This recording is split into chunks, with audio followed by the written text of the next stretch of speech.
বাংলাদেশের দুঃখ নামে পরিচিত ফারাক্কা বাঁধ, যার দৈর্ঘ্য 2.24 কিলোমিটার বা 7,300 ফুট।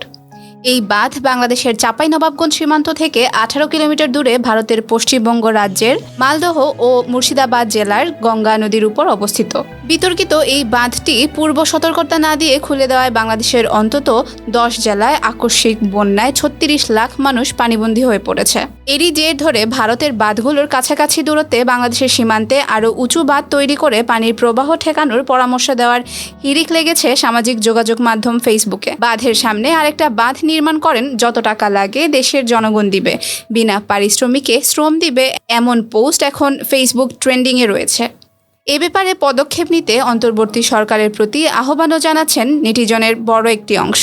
তবে প্রশ্ন হলো, ভারত থেকে নেমে আসা ঢলের পানিতে বাংলাদেশের সৃষ্ট বন্যা পরিস্থিতি মোকাবেলায় ভারতের বাঁধের বিরুদ্ধে বাঁধ, এই আবেগের কথা বিজ্ঞানসম্মত কিনা, আর এতেই কি সমস্যার সমাধান হবে? মজার ব্যাপার হচ্ছে, বাংলাদেশে কিন্তু এরকম আরও একটি বাঁধ রয়েছে যার থেকে আমরা হয়তো কিছুটা হলেও আন্দাজ করতে পারি। তিস্তা নদীর উপর ভারত যে বাঁধ নির্মাণ করেছে সেটার নাম কাজলদোবা বাঁধ।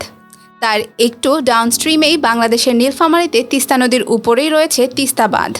এই তিস্তা বাঁধ উত্তরাঞ্চলের মঙ্গা মোকাবেলায় খুবই উল্লেখযোগ্য ভূমিকা রাখলেও এত অল্প দূরত্বে দুইটি বাঁধ নদীর ডাউনস্ট্রিমকে একদম ধুধু বালিতে পরিণত করেছে। তাই যদি অপরিকল্পিতভাবে ভারতের সব ট্রান্সবাউন্ডারি নদীর বাঁধের সামনে আরেকটা বাঁধ নির্মাণ শুরু করা হয়, তাহলে খুব ভালো সম্ভাবনা আছে বাংলাদেশের পুরোপুরি মরুভূমিতে পরিণত হওয়ার। দ্বিতীয়ত, ভারত বাঁধ খুলে দিলে আমরা আমাদের বাঁধ বন্ধ করে দিব, বন্যার পানি আবার ভারতে চলে যাবে। শুনতে খুব মজার মনে হলেও ব্যাপারটা এত সহজ না। বাংলাদেশ ভাটির দেশ, আর নদীর ধর্মই হচ্ছে উজান থেকে ভাটিতে যাওয়া। তাই বাংলাদেশের অংশে একটি বাঁধ নির্মাণ করে দিলেই নদীর বিপরীত দিকে প্রবাহিত হওয়া শুরু করবে, এটার সম্ভাবনা খুবই কম।